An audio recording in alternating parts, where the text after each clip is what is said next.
A very good afternoon to you all. Please resume your seats. Thanks very much.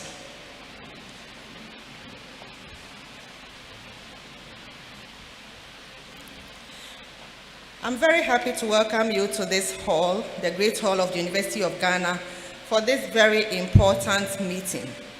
Today we are going to engage by the Rector of the United Nations University, Professor Chilezi Mawala.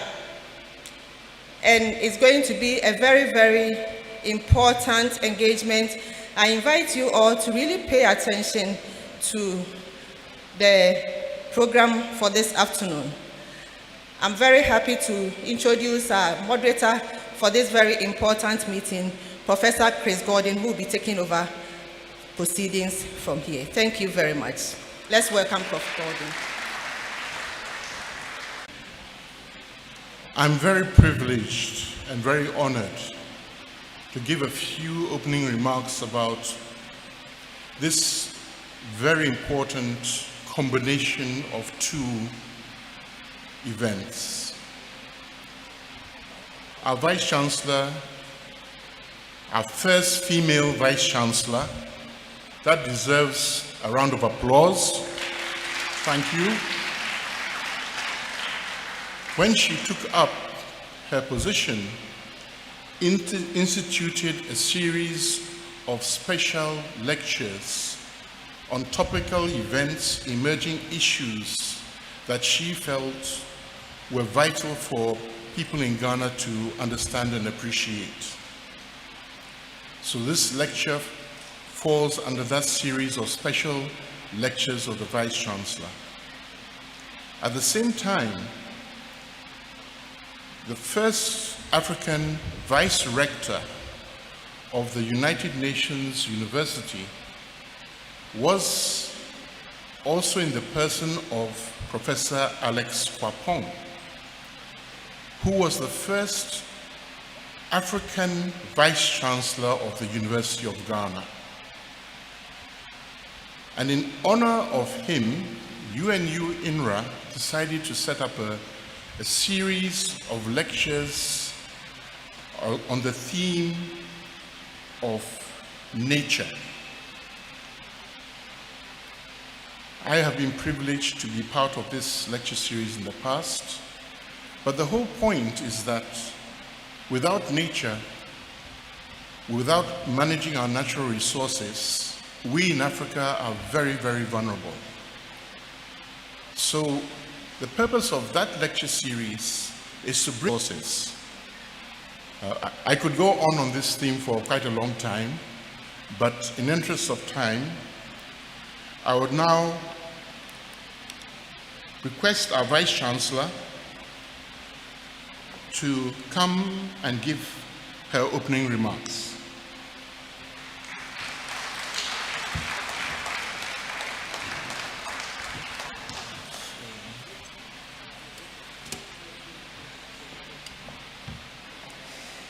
Thank you, our moderator, Professor Chris Gordon. Your Excellency Daniel Crow, German Ambassador to Ghana, our distinguished lecturer and newly appointed Rector of United Nations University, Professor Chilezi Mawala, the Director of UNU INRA, Dr. Fatima Denton, members of the Board of UNU INRA, Pro-Vice Chancellor, Registrar, Provosts, Deans and Directors present, faculty, staff, and members of convocation, members of the Diplomatic Corps, representatives of civil society, stakeholders from the private sector, representatives from development agencies, our alumni and dear students, the press, invited guests, distinguished ladies and gentlemen, good afternoon to you all.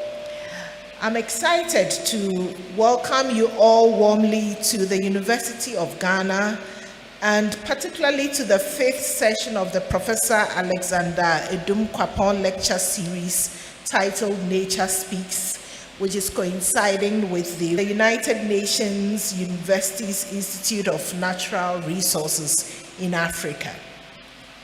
The United Nations University is a global research and postgraduate training organization headquartered in Japan. It has 13 research institutes based in 12 countries around the world. The University of Ghana, which is currently ranked as a leading university in Ghana, so through the university, the Republic of Ghana proudly hosts the only United Nations institute operating in Africa, the Institute for Natural Resources in Africa. The Professor Alexander Edum Kwapong Lecture Series has been instituted to immortalize the legacies and contributions of the first Ghanaian Vice Chancellor of the University of Ghana and the first African Vice Rector of the United Nations University. This high-level lecture series provides the platform for fostering independent thought on critical issues pertaining to nature and challenges conventional wisdom and narratives, with the aim of discovering innovative ideas and more robust solutions. The lecture attracts a number of influential decision makers, stakeholders, policy influencers, the diplomatic community, civil society, private and public sectors, development agencies, and medical representatives with interest in natural resources and related sectors. Today's lecture features Professor Chiledze Mawala, recently appointed as Rector of the United Nations University and Under-Secretary of the United Nations. He happens to be the first rector to be so appointed. Topic: Artificial Intelligence for Economic Development. And in this lecture, we will examine the relationship between artificial intelligence and economic growth in Africa, exploring exciting as well as worrying technological innovations and the unique opportunities and challenges these offer us. The lecture will also highlight how African countries are using AI to drive growth in various sectors, including healthcare, agriculture, and financial systems. The lecture would also touch on the downside of AI and how to mitigate it to enhance its efficiency and generally improve productivity. In light of rapidly growing evolution within the technology space, this lecture is considered very timely to keep us abreast of the changing times and, more importantly, employed as a game changer for of Africa's sustainable and inclusive development, as a catalyst for social natural resource management, and to create knowledge spaces where proactive ideas can be shared, debated, and contested to result in prompt actions. The University of Ghana, which has a mission of remaining relevant to national and global development through cutting-edge research as well as high-quality teaching and learning, will continue to promote these collaborations which contribute to advocacy on pertinent issues of national development and global concern. I look forward to an exciting and insightful discussion on how AI can contribute to economic growth in Africa and how we can ensure that this growth benefits all, especially underserved communities and marginalized groups. Thank you for your attention.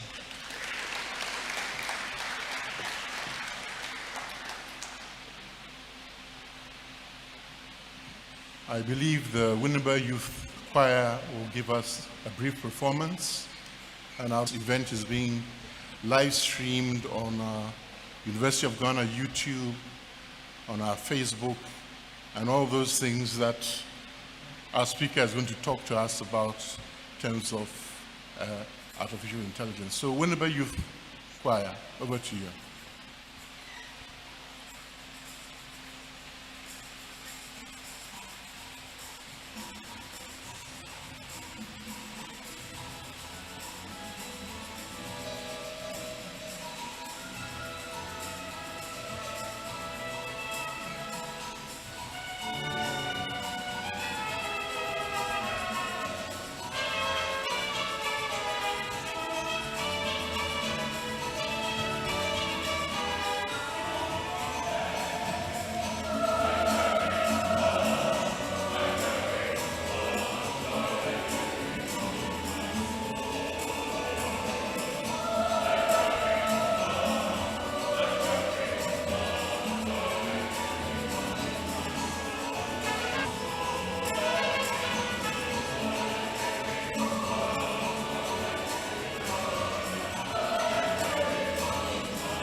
choir.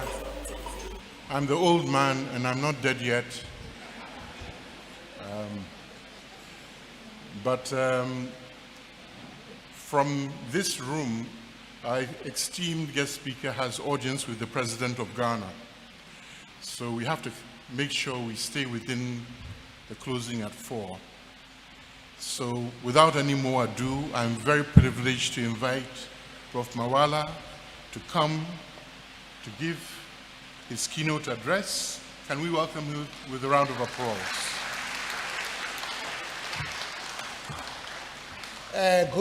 Good afternoon. Good afternoon. No, thank you very much. I have a presentation that I'm hoping that it is going to show soon, so that we can proceed with the event. Thank you very much. No, I'm glad to be in Ghana, Vice Chancellor, the Director of the United Nations Institute on Natural Resources in Africa, and other professors, MC, and the respondents, the Ambassador of Germany. It is indeed a great pleasure for me to come back to Ghana again to talk about a subject that is quite close to my heart. The subject of artificial intelligence and what we ought to do as the African continent in order to be prepared to exploit the economic benefits of this technology. This is a brief background of content of my talk. I will talk about a background and how I got into artificial intelligence. And of course, the development paths that the African continent must take must be different from the path that was taken elsewhere, where development has been quite destructive to the environment, destructive to communities, and destructive to nations. So it has to be based on strong, sustainable development footings. Now I'm going to talk about some of the work that we have done in the subject over the last many years, and then how you can get involved. Now, I come from South Africa. I was born in South Africa during the time of apartheid. In fact, I was a citizen of a nation that never existed. The Republic of Venda was one of the apartheid creations, the so-called Bantustans. And I was educated as an engineer in the United States. So I studied Bachelor's of Science in Mechanical Engineering. And even up to today, I'm really still passionate about engineering and its role in advancing technologies. Then I decided to do a PhD. So when I arrived at the University of Cambridge, I did not quite know what I was going to do a PhD on. I went to see a professor, and then he told me that it was before YK2. You are too young to know what YK2 is, but certainly the people who are on the stage will know what I'm talking about. And this professor tells me that when the year 2000 comes, all the bells in England are going to ring, and you are suggesting I should do a PhD to model what is going to happen to when they all ring at the same time. It sounded exciting, but not exciting at the same time. So I dismissed concrete, the same material that we use to build buildings. Again, I was not too interested in that topic. And at one stage, I was sitting during lunch, and I met this person called Nando De Freitas. He works for Google DeepMind currently. And I asked him, so what are you doing a PhD on? He said he's doing a PhD in artificial intelligence. I had never heard of the word before. It sounded exciting and fancy. So that's how I ended up doing a PhD in artificial intelligence. And in particular, I was working on what is called neural networks. And after the talk today, I hope you are going to at least know some of the basics of artificial intelligence and how this technology has been applied.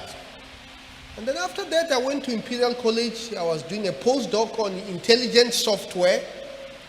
How do you bring artificial intelligence into practice, practical implementation?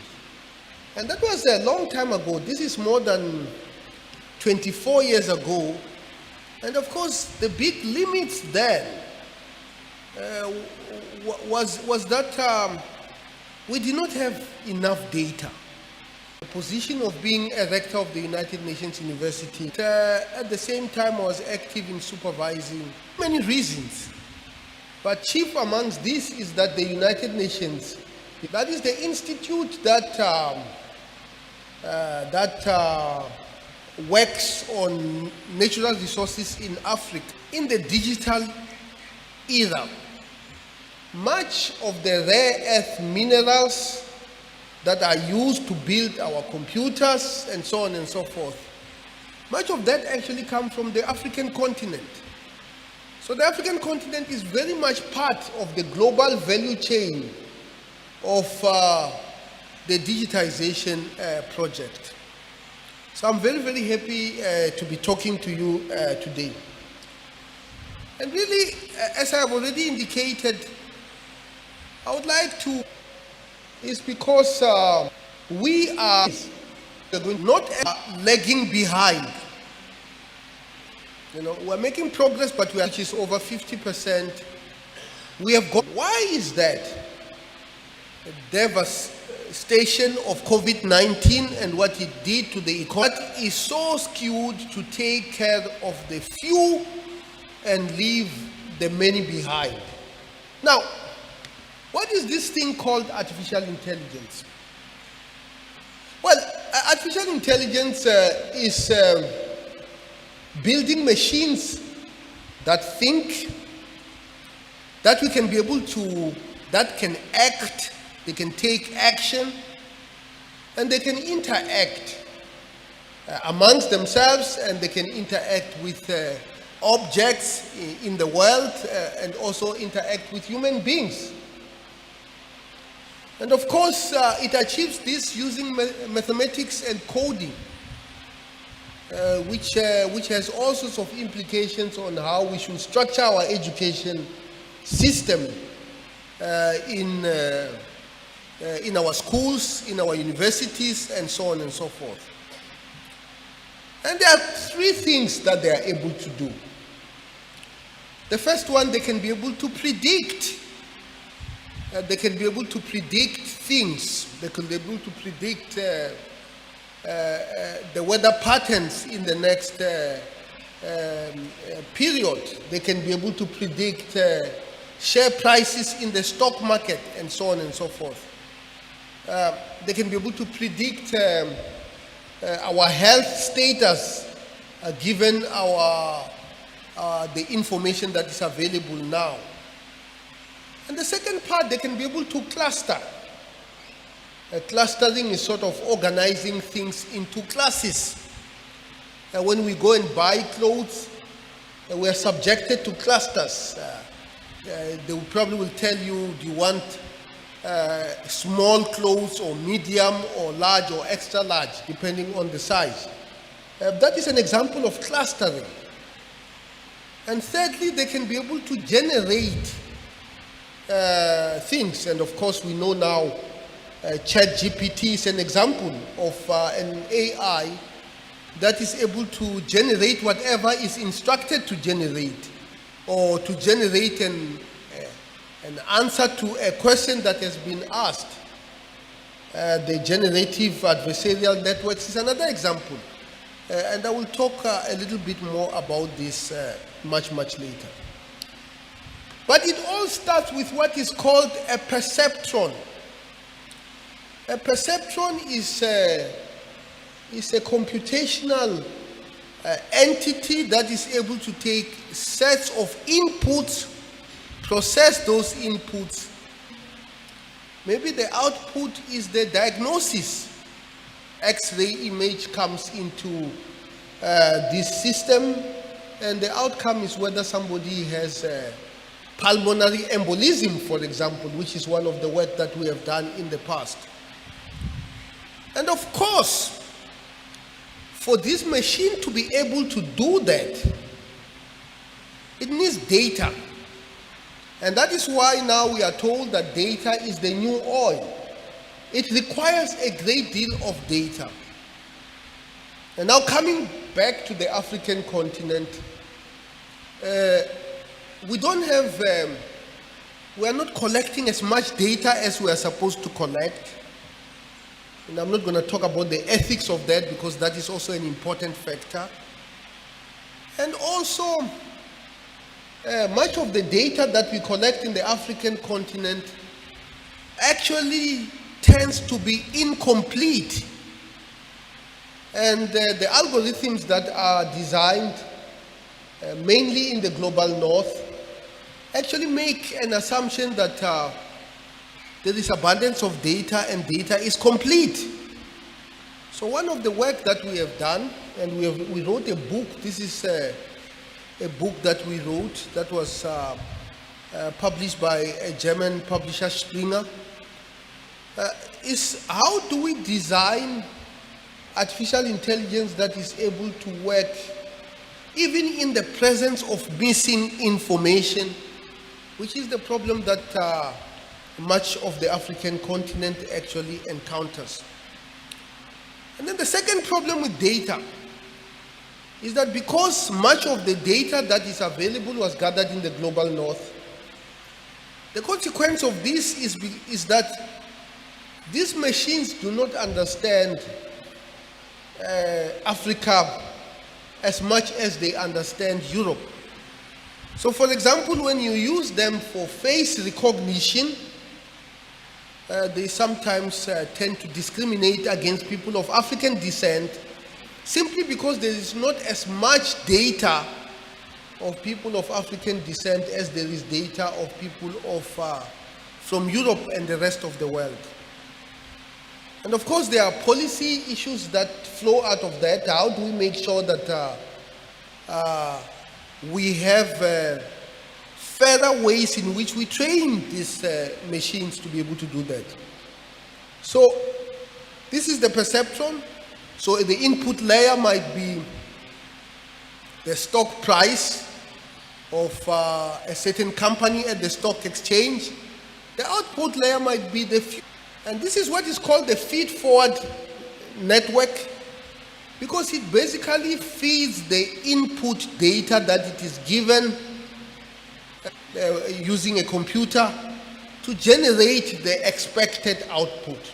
That's really what it is doing. And we'll talk more about this later.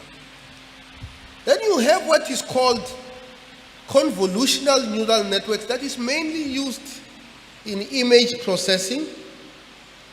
It's almost the same as what we had before, but it works in a matrix form instead of a vector form, which was done then. And of course, again, this is another example of a neural network. Then the third one is generative adversarial networks. And you can see the pictures of people that I have indicated there. They were generated using this system called generative adversarial networks. These people that you see there actually never existed. They were just dreamt up by a computer. So of course, because they never existed, they are actually fake. They are fake pictures with all sorts of implications. Because this whole idea of generating fake pictures can be extended to generating fake videos with all sorts of implications on the concept of truth and so on and so forth, But of course, fake pictures are sometimes necessary.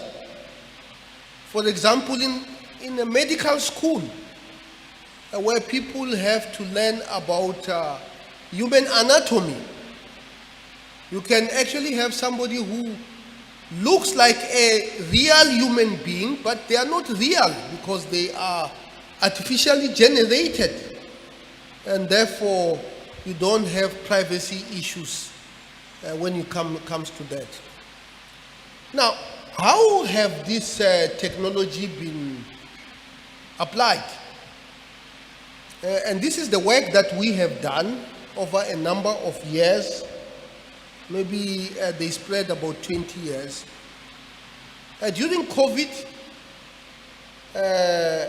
we use artificial intelligence to be able to predict the peaks of COVID. In fact, we predicted the first wave of COVID in South Africa before it actually existed. And the advantage of that is that once you know that the peak is coming, you can be able to plan your hospitals and your resources so that when it comes, you are ready.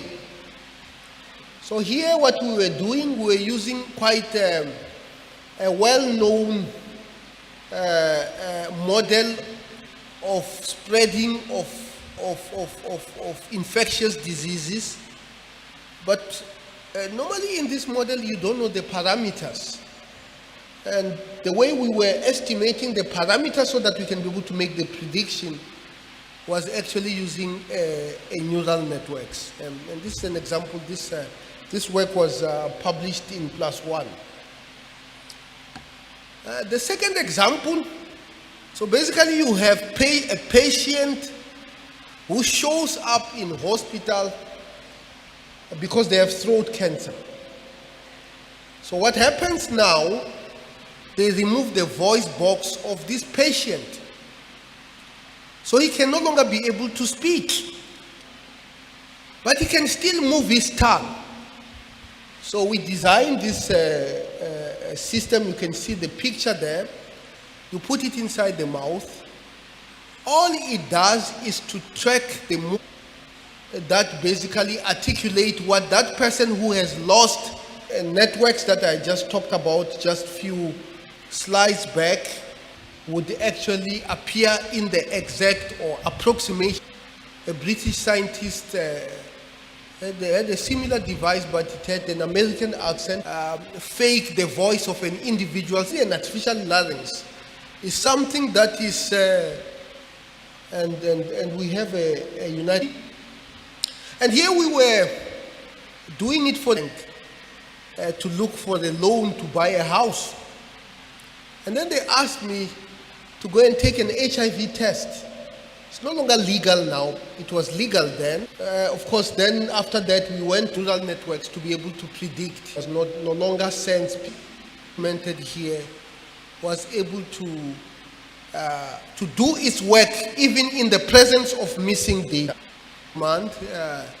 In Johannesburg, in South Africa, part of the world. And of course, it was quite accurate compared to traditional ways in which the people have been making predictions of the water demand. This is another example, now coming to clean energy, of using artificial intelligence to forecast wind speed. And based on what you forecast, then you can be able to know in a wind farm which side you should prepare for energy harvesting using windmills. Again, this is an example of what artificial intelligence can do in the energy space. Then one of the areas that I'm quite interested in is the area of the impact of AI in economics. Intelligence to be able to predict, to price the options and derivatives. Of course, we know that there are American and European options, and there is a mathematical model called the Black-Scholes equation that you can be able to use to do options and derivatives. But the reality is that it is quite difficult. It's not a good approximation of reality. So AI is able to do that much, much better. Some of the work that we did for the bank, how do you predict which customers in a bank are going to fall off and move to another bank? There's another example of that. Credit scoring. The credit score, which is useful when you go and... Then you also have the issue of demand and supply. This is almost like economics 101.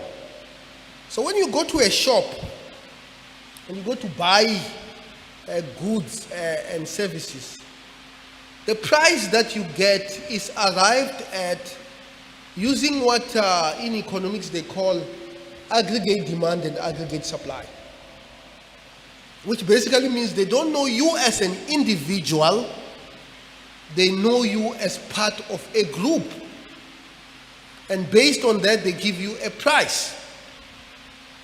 Now with AI and online platforms, all of a sudden the systems, especially online platform systems, they are able to know your own individual price. And in many of these online platforms, actually you get the price that fits you, because they are able to know your price elasticity. That is an economic term that is used. The issue of information asymmetry. Joseph Stiglitz won a Nobel Prize for this. Given AI's ability to analyze vast amount of information, it actually reduces the amount of asymmetry in the markets, making markets much more efficient than if it is not in the market. Of course, here this technology is impacting on economics and so on and so forth. I leave. Senten is the part of Africa that any other part of the African continent. And this bridge collapsed. Now, it was in Greystone Drive. Could we have predicted that this bridge was going to collapse before it occurred? 3 people were actually killed. Predict that this bridge is going to collapse. My grandma, but she used to make clay pots. Action. And then she will come back and then she will make, she will put it in the furnace so that to harden it, and cool it very, very slowly so that it does not crack.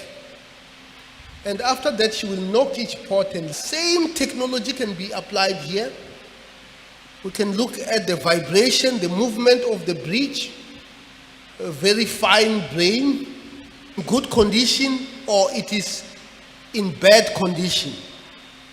Be able to know whether it is a good pot. Hospitals for patients who are in intensive care, you monitor the patient is good or not.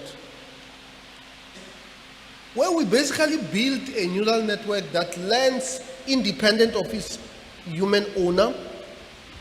And we actually found out that it learned how to bluff in playing a game of a poker game. So we trained this thing to play, trained it to bluff. It learned how to bluff.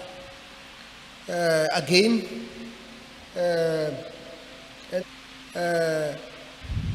of course, this was more than 15 years ago. Today we can even play sophisticated games, and they are able to learn sophisticated strategies, much more sophisticated than just bluffing. Now, given the fact that we have conflict in the Sudan, parts of the DRC, we have a conflict in Ukraine, war in Ukraine, can we be able to do that? And this is the piece of work that we did on training a system to be able to predict interstate conflict. It uses the military capability asymmetry, and here we measure it by defense expenditure of a stronger country minus defense expenditure of a weaker country. And based on all these variables, you can be able to predict, use AI to predict interstate conflict. We wrote a book on this in 2010. But today, you can even do much more. Because in addition to these variables that we have used, you can go to the internet, whether it is Twitter, Facebook, and mine information that will be useful to be able to tell you whether two countries are about to have a conflict or not. It's a book that was published by Springer and translated into Mandarin. Then another issue that is very important to us is AI and languages. Much of the languages in the African continent can be classified as low resource languages. Of these languages, as much as it is the case for the language like English or some of the languages in Asia.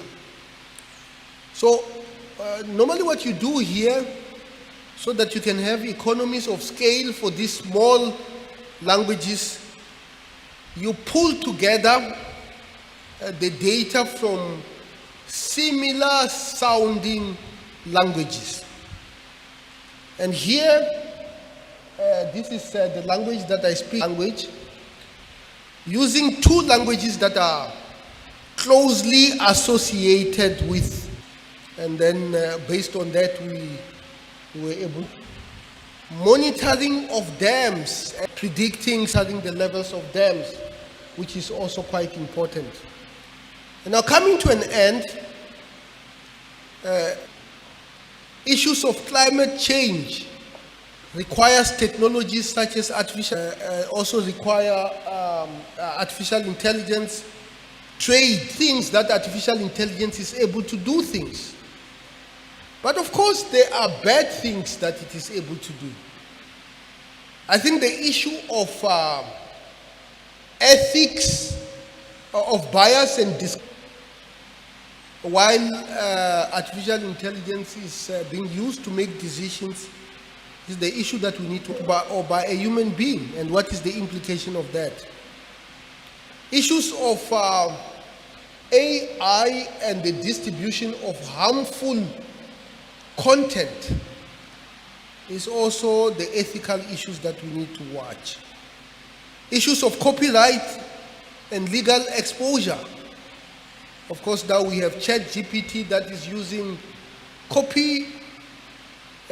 written information, and we don't understand what that means, and so on and so forth. So there are ethical issues that we need to watch about this technology, so that when I was a Vice Chancellor of the University of Johannesburg, one of the innovations that I did was to create 1,000 students, irrespective of what they were studying. It was not a technical course, it was a literacy course. And I call upon all of you to make yourself literate about technology. I don't think you need to know the technical details, but you should at least understand what these technologies are what they can do, what they cannot do, and what we should be quite careful about. So thank you very much, and I look forward to interacting with you.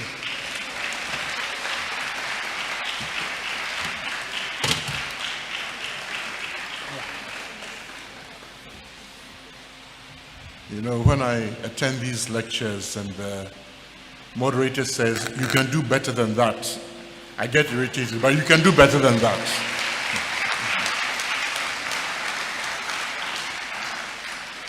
In fact, Prof, you've given us a very interesting picture and also a very frightening picture. Right now, I have to find an AI that can create excuses for me when I'm late to get home. Because from what you're saying, it can do everything. But we will interrogate that because we have a very unusual person with us. This is Dr. Opoku. But when you see her, you wonder how come she's Opoku. But this lady was a former SDG advisor to the Minister of Finance on SDGs. She's also served as the Deputy Mayor of Trondheim. She's currently managing a project on Accra City. Is that correct? You can correct me on the exact title for UN Habitat. And she's also worked in the faculty that deals with AI machine learning at the Norwegian University of Science and Technology, NTNU. So, without any more ado, I would like to invite Dr. Hilda Opoku to come to the stand and make some brief comments addressed to the speaker to start the discussion. Thank you. Thank you very much for the introduction, Professor Gordon. It's a great honor for me to give some remarks on Professor Marvela's exceptional presentation and to also engage in the discussion. And before I start, I want to say, and it's actually related to what we are discussing here today as well, based on what he listed as some of the things I've done in the past, means that I'm actually an alumni together with the Vice Chancellor, who is here. And I think I want us all to give her an extra applause for coming back to Ghana and using her knowledge rather than staying on and doing other things as too many people are doing. So rightfully, as Professor Gordon was saying, NTNU, the Norwegian University of Science and Technologies, has just started the same debate as we are having here today, although we have started moving on by putting the AE, digitalization, and that development into the SDGs. How can we excel? Come up in the discussion is about development countries. How can we, with their own development strategies, and when I say development strategies, it means foreign developments. You should be aware of that. And I also want advisor to the Minister of Peace. And we soon saw that if we are going to be serious about this and reaching the goal of 2030, we cannot just work as we have done before. Ghana, which is actually a global pilot, is running, and we only have up to 2030 to reach these goals if we are going to meet what we have acclaimed as a global nation that we are going to do. And by introducing the digitalization and artificial intelligence, we can leapfrog development. And Ghana is not doing bad on the fourth industrial revolution. Maybe we didn't do too well on the industrial revolution, and in the artificial intelligence development shouldn't go on the same pace.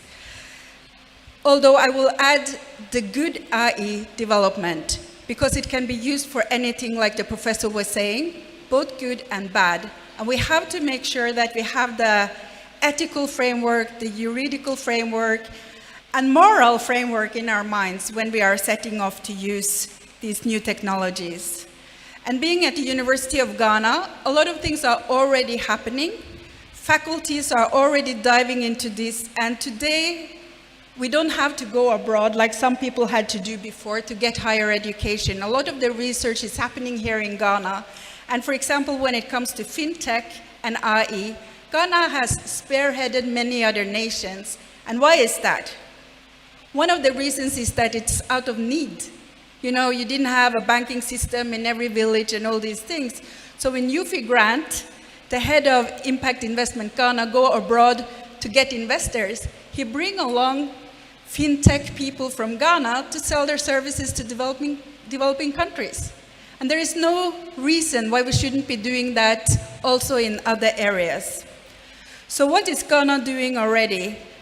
It's also globally known that there is developments with AI in the agric business. There is someone called, I forgot her name, Farmline, that have developed a tool so that farmers out in the villages can actually get information in their local language so that they can act accordingly. And this can be information, like it was said before, on weather conditions or things that are coming up or orders and other things. And also when it comes to the fintech, it means that before a farmer, a market woman needed to go up and down, get her vegetables and those kind of things, and then also be present to get the financing of what she was selling. But today she can sit in her village and be the queen of everything from her home base. She doesn't need to move around like before because her fintech is helping her to do the business from back home. Similarly, there was touched upon a lot of issues related to data, lack of data. And yes, there is a lack of data. One of the things we did at Ministry of Finance was to develop a SDG budgeting system, performing economic, should have been accessible right now from the, and again, yes, we have to control it. We have to make sure that it is correctly developed and that it can be aligned with other data that we have. But if you go outside, like to a town like Wendy, kind of in the middle of the country, near Teshiman, you see, and I'm just using this as an example, that they have developed their healthcare system very well. You have a network of health centers, but people sit and write all the data in big, big books that are standing, collecting dust on. Imagine if these people could have collected that same information on a babies being born to how they are developing as the controls are ongoing. And in so many fields, we can do the same thing. And there's developed so many applications that can actually even also address tropical diseases. But because we don't have a strong core issue that needs to be solved in Accra or in Ghana, that is actually out there already working much better than it is today. We know that there is a lot of developments within the educational sector. We have touched upon the health sector and that there is a lot more that can be done. You have probably all heard about the company Zipline that can send medications out using drones. That has also made global news, and people are trying to copy some of the things ongoing in Ghana. It's not like we always get things from outside. But like when it comes to education and use like that. So when I saw the title of this lecture, I was actually a little bit disappointed. Because why doesn't it going anywhere else than green economic growth before? And that's why I've just think already, when we develop something, whether it's education or whatever it is that we are, to go into more of what the professor was presenting for us.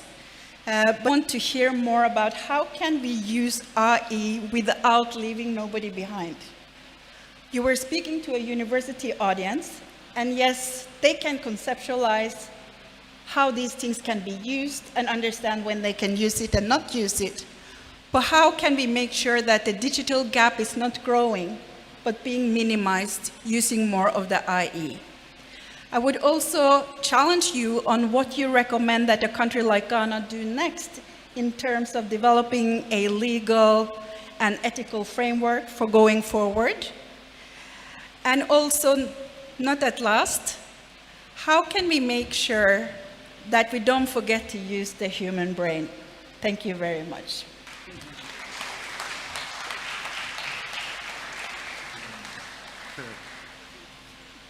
Thank you very much for the introduction, the background, but these very burning questions. Now, before I invite to take questions from the audience, but we'll have very limited time. So if you want to make a comment or ask a question or clarification, we can probably take just 3. I would like you to come forward. There are 4 seats up front here. So if you want to make or ask a question, could you please come to ask the question? Ask the question. Okay, so there's one. I disqualify you because I see a young lady coming. And in these days where we have a female chancellor, female chair of council, female VC, female registrar, is it functioning? Yes, it is. It is. Okay, so, Doctor, the second is the legal aspect, and the third is the ethical dimension. So I'd like you to briefly respond to those. And No, thank you very much for that comment. Well, I mean, the digital divide is actually much broader than artificial intelligence, because it is,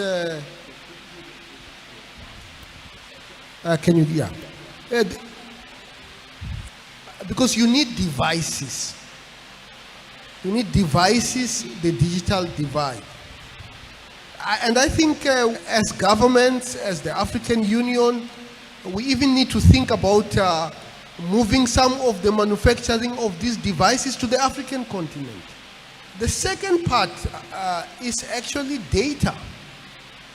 Access to data, especially if you're the political class must come to the table. Companies that are responsible for telecommunication must come to the table. The regulators must come to the table so that the pricing is fair. The pricing must actually be fair. The pricing of data must be fair. Of designing these devices, AI is there. But I think the 2 things that I've talked about are much more important and urgent. Then this is not just an after. So we need the people who are technologists, because they are competent enough to be able to understand the complexity. Thank you very much. Miss of me not to mention that one of the introduced, so we need to give it to Prof. From putting an old wine, we were using topo maps. Artificial intelligence is a new concept, or it's a progression of what we knew before. Okay, can we go to the next please? Yeah. Thank you very much. My name is Augustine Fosu. I'm an economist and a geographer at ISA, University of Ghana, and also some, if you will, currently serve as distinguished visiting professor. Before I ask my question, if I may, I wish to also congratulate you, Professor Mawala, as the new rector of UNU, where I was privileged enough to be in, which actually I view as being kind of the queen of the SDGs to some extent. How can AI be used to improve governance in terms of making sure that AI is not used for the wrong purpose when it comes to governance? Thank you. Hello, my name is Melissa and I'm AI-driven. My question is, how do policy make to ensure that very important intervention. AI is actually, just for the record, I was not yet born. So it is an old concept. And many of the perception that I was talking about was even invented before, in the 40s. And much of the technology was almost already in place in the 80s. What has changed is that we have more data and we have better computational power. Land use mapping, for example, using AI for land use mapping. And in fact, you even have journals that specifically, for years, over 30 years, some of them. Now, on the issue of battling with the issue of strong institutions, the African review mechanism was one way in which we do that, which has been introduced for quite a while. And I think much of that work can be made better using AI. I mean, one of the big issues that we face that we need to tackle is the issue of corruption, lifestyle audits. And of course, these systems can be able to do that. But so the issue is not really about technology. The issue is political will to be able to deploy these technologies to make us better people. Now, the last one is the role of policy. Very, very important. Because it is clear that the fast pace of automation of the manufacturing sector is having a profound impact on the future of work, which is here now.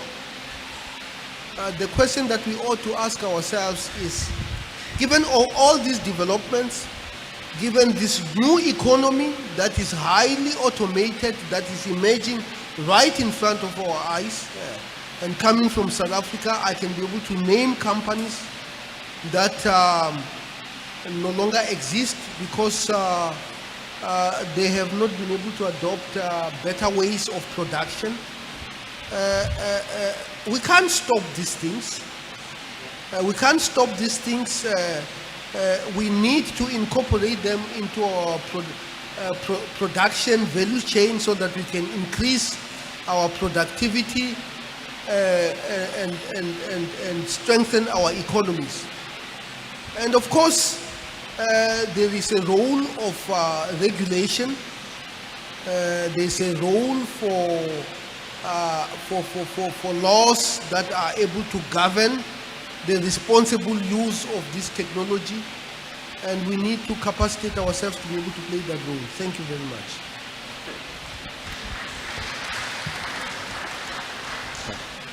Thank you very much, Prof, for saying that. We're about to invite the German ambassador to give some closing remarks, but I have one or two takeaways as he comes. The fact is that whether we like it or not, AI is part of this current world. And if, as Africans, we don't put an African voice on it,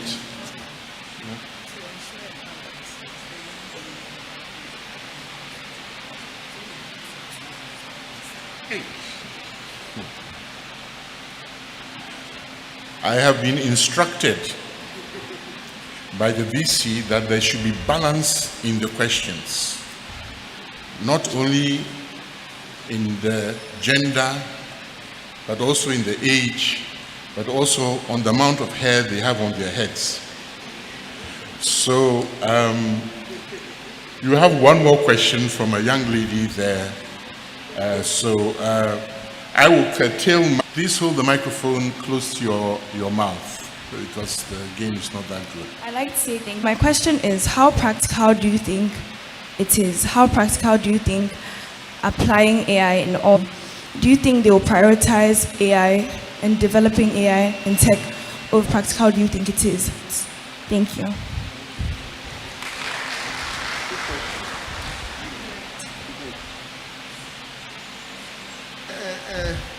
Question of choice. I think AI is here in developments, technological developments, and AI is just one of on agriculture, for example. So all these technologies must be taken seriously. We should understand the darker side of these technologies, because there's always a darker side.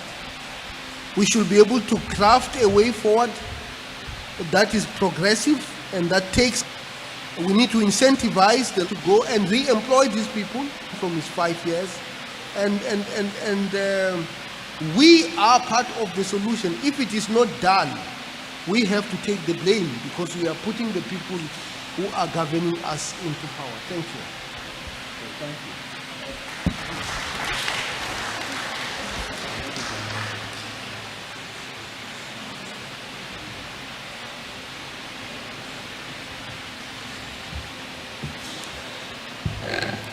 Good afternoon.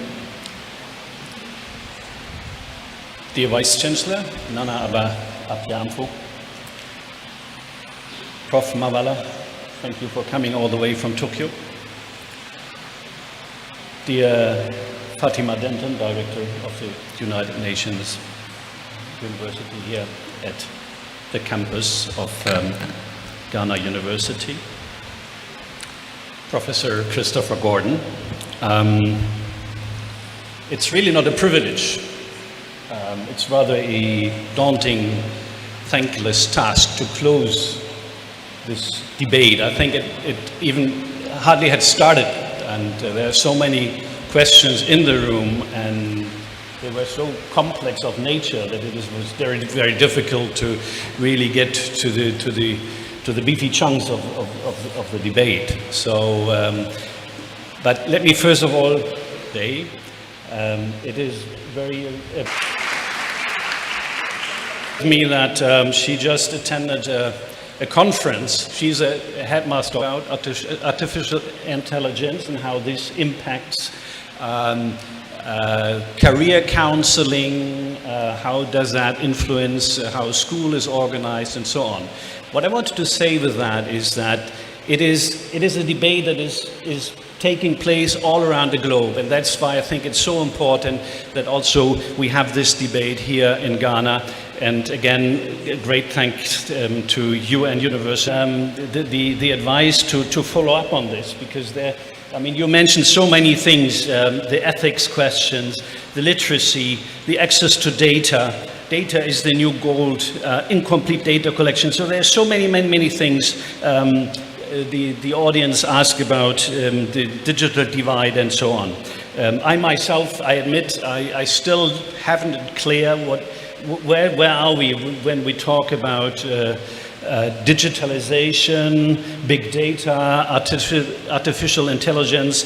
So for me, where do we draw the line and so on, what we're talking about. So I think there's a lot of need for further clarification, and I would like to use my intervention here just deepen the discussion on it. It is definitely decisive for the future of Ghana, for the future of the continent, and for the entire world. And I actually will take home the remark regarding how artificial intelligence impacts on our idea of development policies. I'm not so sure that we do have an answer to that question, so it's very exciting for me to take that home. And I also would like to use the opportunity that I strongly believe that there is more needs for education in informatics and mathematics. Germany is one of the supporters of the African Institute of Mathematical Science here in Ghana, but I think that is far too little for the continent, and there is a lot more investment needed.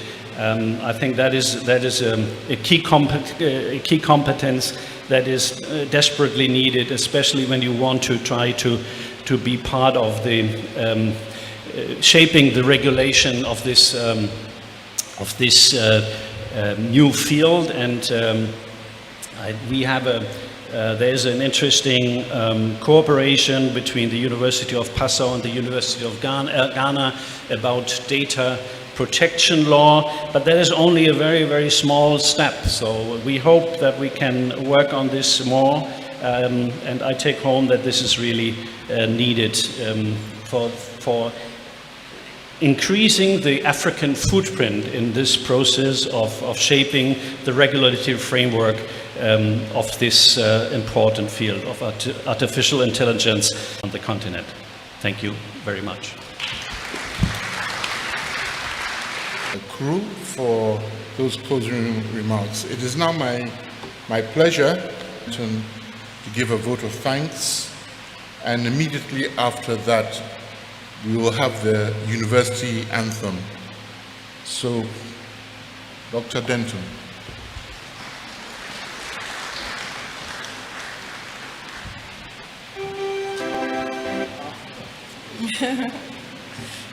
A bit premature. Thank you very much. I'm very conscious of the fact that we have to dash off almost immediately, but as a very important. Rector, thank you so much for a very thought-provoking presentation. I think many of us came here curious to learn a little bit more about artificial intelligence, to contest, I'd say also, some of the advantages we know about artificial intelligence, but also some of the constraints. But I think what we have had an opportunity, what you have had an opportunity, guiding us with the lens, that's an important area. And I really like the point you made about cities. It's a very important area that we must focus a lot on, given the number of people in Africa that live in slums, but also given the fact that cities are big producers of global emissions. I think 1/3 of our global emissions are produced in cities, so it's really nice. I think, for me, artificial intelligence, attention, I think, and also retaining the attention. So that was really back on this artificial intelligence program. Our implementation is not just to produce knowledge, but also how we... Thanks, Ambassador Daniel Krul, for many of the points that you made. I think we would want to have... I just want to thank a few people. Vice Chancellor, of course. This is a very impressive room. I think it enables us to be very grateful to you for all her support. Since we decided we were going to do this, you've been very, very supportive, and she has also been working very closely with us. So thank you very much, Vice Chancellor. I still would like to thank them, the resident coordinator, many of the other country directors of the United Nations, development partners that are present, to also thank them. University of Ghana is very important to us, and we hope and hope to continue producing and co-producing work together. So thanks.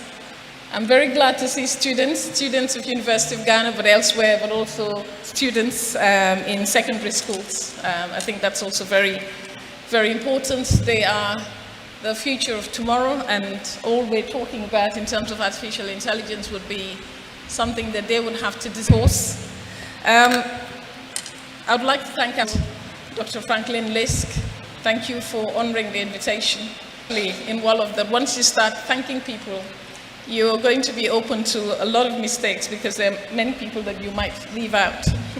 But I certainly do not want to leave out my colleagues from UNU INRA for all the hard work they've put into organizing this event together with University of Ghana. So a round of applause for everyone, but especially for colleagues from UNU INRA.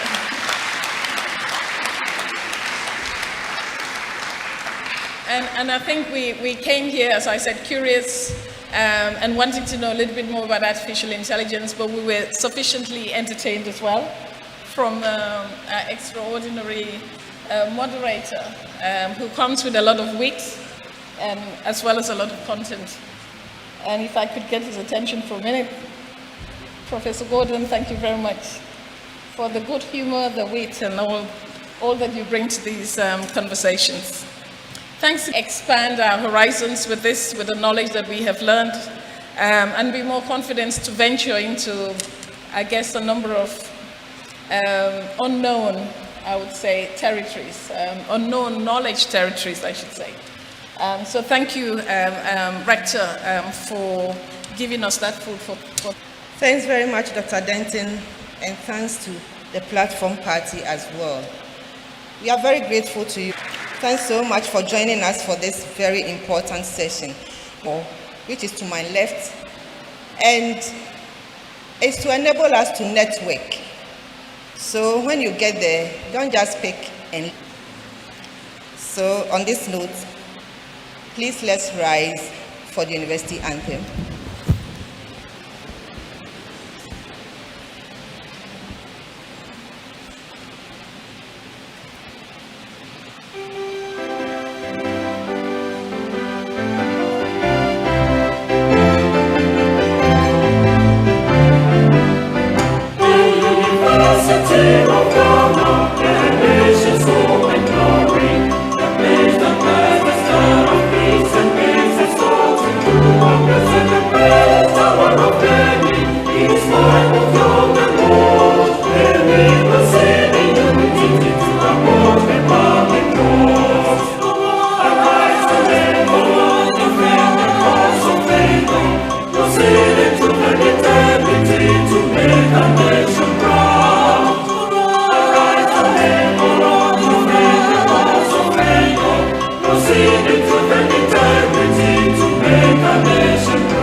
I've just been informed that the refreshments will rather take place at the AA Kwapong Quadrangle, which is the forecourt of the Great Hall. Let me also give this very important announcement. I see that Prof. Mawala is very thrilled that the university is 75 years this year, and we have our beautiful logo displayed there, and so we invite you all to take pictures. But first of all, when the platform party descends, I'll plead with them.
Welcome to the United Nations University, INRA.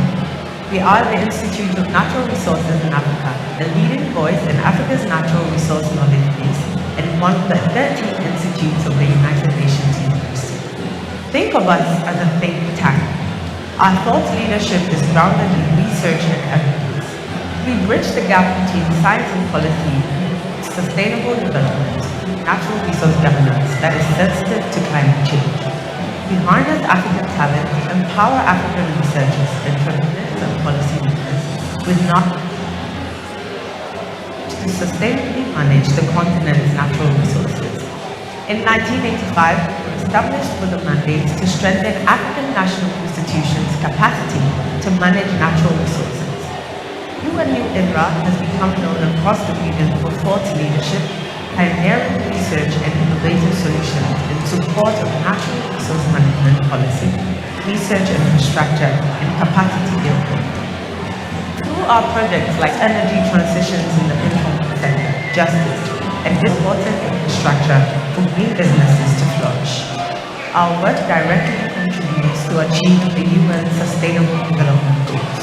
Some other UNU INRA projects include Stranded Africa, our research to evaluate the socio-economic risks that African states may suffer, economic analysis, and predictions that will enable governments to assess and manage the risk operation units in Senegal, Cote d'Ivoire, Cameroon, and United Nations University's Institute for Natural Resources in Africa. This is UNU.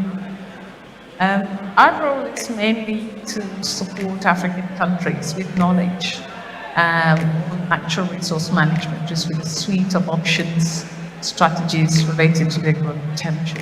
Hello, my name is Maria Ansela Bombandi. This is my 5th year at UNU INRA, and I'm for all of our programs. These include InfoCat, Justice, Stranded Assets, WASCAL. Yes, such as concept and answer. Also involved in InfoCat, which is the officer at UNU INRA. I basically handle Reader, InfoCat, Justice, Stranded Assets.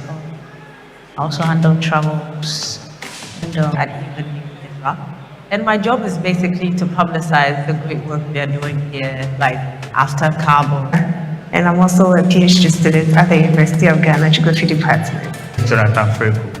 I'm the IT associate for you. I'm a research fellow with UNU INRA. My expertise is communities. My current research is... I'm here on concept project and also to produce land about future scenarios for the Justice Project, also part of the team leader and also program.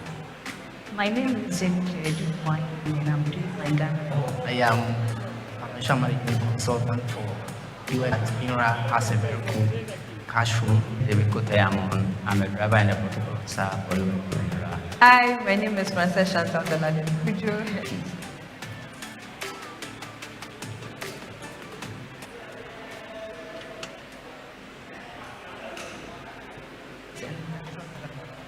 Sustainable cities with urban growth and security through effective land management and technology-driven supply. Young people and gender equity in leading the low-carbon digital revolution with scientific, technological, and entrepreneurial capacities. Africa and Asia by improving the condition of ecosystems and natural United